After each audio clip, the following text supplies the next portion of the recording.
Laws में काफ़ी बदलाव आया है और जैसे महिलाओं के लिए बच्चों के लिए काफ़ी सुरक्षा के इसमें प्रावधान भी किए गए हैं। तो इससे हमें एक इन्वेस्टिगेशन में भी टाइमली कंप्लीट करने में इंटरेस्ट मिला है। तो सर आज जो ये 3 नई क्रिमिनल लॉ इम्प्लीमेंट किए गए हैं और इसके चलते जनता तक आप क्या कुछ संदेश पहुंचाना चाहेंगे न्याय को लेके, जो न्याय प्रणाली में उनका विश्वास बना है, आगे भी लेके आप ये और बढ़ेगा। बेसिकली हमें इसमें पारदर्शिता जो है इस हमारे इन्वेस्टिगेशन में ये भी आ रही है इससे, तो लिहाजा इससे और हमारी प्रक्रिया भी बेहतर होगी और समय पे भी हम त्वरित कार्रवाई करेंगे।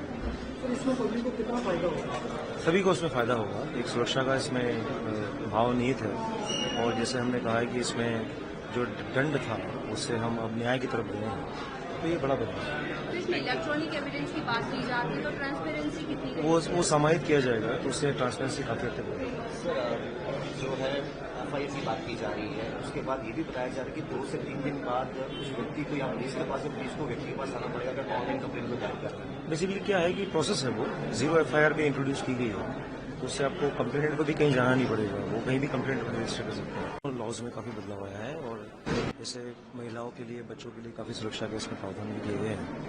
तो इससे हमें एक इन्वेस्टिगेशन में भी टाइमली कंप्लीट करने में इंटरेस्ट मिला है।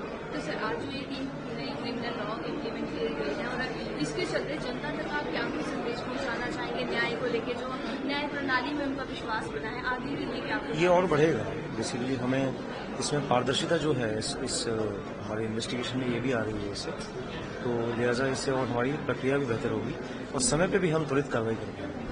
तो इसमें पब्लिक को कितना फायदा होगा? सभी को इसमें फायदा होगा। एक सुरक्षा का इसमें भाव निहित है और जैसे हमने कहा है कि इसमें जो दंड था उससे हम अब न्याय की तरफ गए हैं, तो ये बड़ा बदलाव है। तो इसमें इलेक्ट्रॉनिक एविडेंस की बात की जाती है तो ट्रांसपेरेंसी कितनी वो समाहित किया जाएगा तो उससे ट्रांसपेरेंसी काफी हद तक बढ़ेगी। सर जो है एफआईआर की बात की जा रही है, उसके बाद ये भी बताया जा रहा है कि 2 से 3 दिन बाद उस व्यक्ति को या पुलिस के पास या पुलिस को व्यक्ति के पास आना पड़ेगा अगर ऑनलाइन कंप्लेन को दायर करना है। बेसिकली क्या है कि प्रोसेस है, वो 0 एफआईआर पे इंट्रोड्यूस की गई है, तो उससे आपको कंप्लेनेंट को भी कहीं जाना नहीं पड़ेगा, वो कहीं भी कंप्लेंट रजिस्टर कर सकते हैं। लॉज में काफी बदलाव आया है और जैसे महिलाओं के लिए बच्चों के लिए काफी सुरक्षा के इसमें प्रावधान भी किए गए हैं। तो इससे हमें एक इन्वेस्टिगेशन में भी टाइमली कंप्लीट करने में इंटरेस्ट मिला है। तो सर आज जो ये 3 नई क्रिमिनल लॉ इम्प्लीमेंट किए गए हैं और इसके चलते जनता तक आप क्या कुछ संदेश पहुंचाना चाहेंगे न्याय को लेके, जो न्याय प्रणाली में उनका विश्वास बना है, आगे भी लेके आप ये और बढ़ेगा।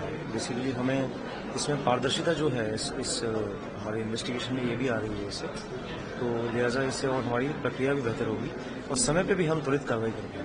तो इसमें पब्लिक को कितना फायदा होगा? सभी को इसमें फायदा होगा। एक सुरक्षा का इसमें भाव निहित है और जैसे हमने कहा है कि इसमें जो दंड था उससे हम अब न्याय की तरफ गए हैं, तो ये बड़ा बदलाव है। तो इसमें इलेक्ट्रॉनिक एविडेंस की बात की जाती है तो ट्रांसपेरेंसी कितनी वो समाहित किया जाएगा तो उससे ट्रांसपेरेंसी काफी हद तक बढ़ेगी। सर जो है एफआईआर की बात की जा रही है, उसके बाद ये भी बताया जा रहा है कि 2 से 3 दिन बाद उस व्यक्ति को या पुलिस के पास या पुलिस को व्यक्ति के पास आना पड़ेगा अगर ऑनलाइन कंप्लेन को दायर करना है। बेसिकली क्या है कि प्रोसेस है, वो 0 एफआईआर पे इंट्रोड्यूस की गई है, तो उससे आपको कंप्लेनेंट को भी कहीं जाना नहीं पड़ेगा, वो कहीं भी कंप्लेंट रजिस्टर कर सकते हैं।